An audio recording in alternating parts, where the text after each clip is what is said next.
Hi అండి, welcome back to Nellore వారి ఇంటి రుచులు. ఈరోజు మనం గుళ్ళో ప్రసాదంగా చేసే కట్టె పొంగల్ని ఎలా చేయాలా అనేది మీకు చూపిస్తానండి.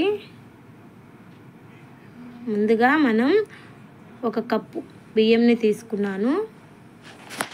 అలాగే మనం ఏ కప్పుతో అయితే తీసుకున్నామో బియ్యం సేమ్ అదే కొలతతో మనం పెసరపప్పును కూడా తీసుకోవాలండి. రెండింటిని ఇలా కలిపేసుకొని 2-3 సార్లు కడిగి ఒక 10 నిమిషాలు నానబెట్టుకొని పక్కన పెట్టుకుందాం. నానబెట్టి పక్కన పెట్టుకున్నాను కదా. దీనిలో కొద్దిగా జీలకర్ర, మిరియాలు, ఒక చిన్న అల్లం ముక్క కట్ చేసి వేసుకోవాలి. వేసేసుకుందాం. ఇప్పుడు దీన్ని స్టవ్ మీద పెట్టుకొని ఉడికించుకోవాలండి.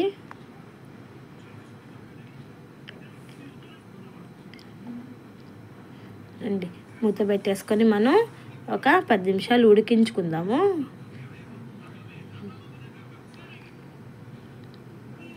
ఇలా ఉడుకుతుంది కదా. మనం ఉదయం పూట ఎటువంటి బ్రేక్ఫాస్ట్ తొందరగా చేసుకోవాలి అనుకుంటే ఈ పొంగల్ని అయితే ట్రై చేయండి. ఇలా బాగా ఉడికిపోవాలి. బియ్యం, పెసరపప్పు బాగా ఉడికిపోతాయండి. దీనిలో 1 స్పూన్ నెయ్యి వేసుకున్నాను నేను.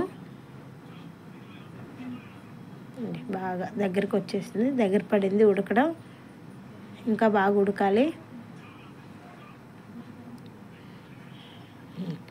ఉడికిపోయింది కదా. ఇప్పుడు ఇందులో 1 స్పూన్ సాల్ట్ వేసుకున్నాను. మీ రుచికి సరిపడా వేసుకోండి. వేసుకొని బాగా కలిపేద్దాం.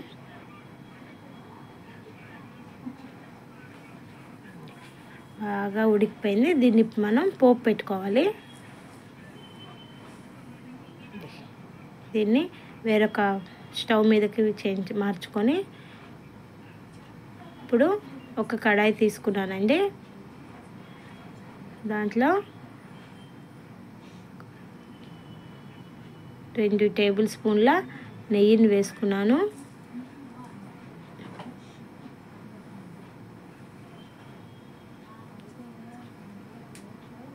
నెయ్యి కొంచెం వేడెక్కాక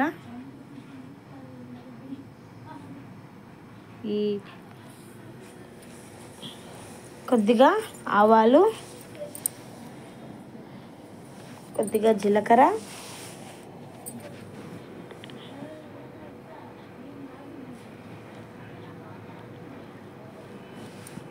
రెండు 3 ఎండుమిరపకాయలు ఇలా తుంచేసి వేసుకోవాలండి.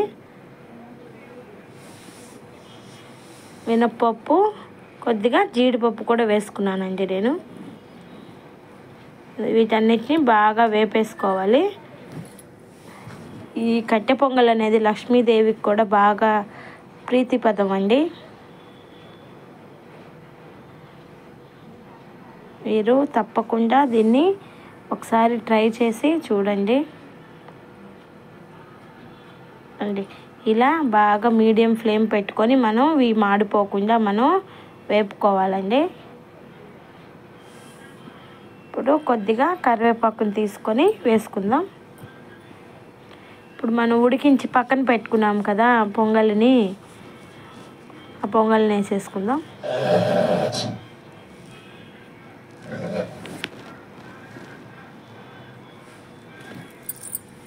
అంతే అండి, మనకైతే ఈ పొంగల్ అనేది రెడీ అయిపోయిందండి. చూడండి ఎంత సాఫ్ట్గా వచ్చిందో, ఎంత బాగా వచ్చిందో. మీరు కూడా తప్పకుండా ఈ పొంగల్ని ఇంట్లో ట్రై చేయండి. లాస్ట్గా నేను 2 స్పూన్ల నెయ్యిని అయితే వేసుకున్నానండి.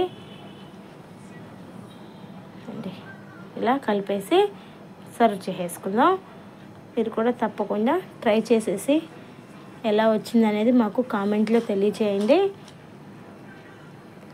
మరిన్ని రెసిపీస్ కోసం మా ఛానల్ని లైక్ చేయండి, షేర్ చేయండి, సబ్స్క్రైబ్ చేయండి. Thank you for watching.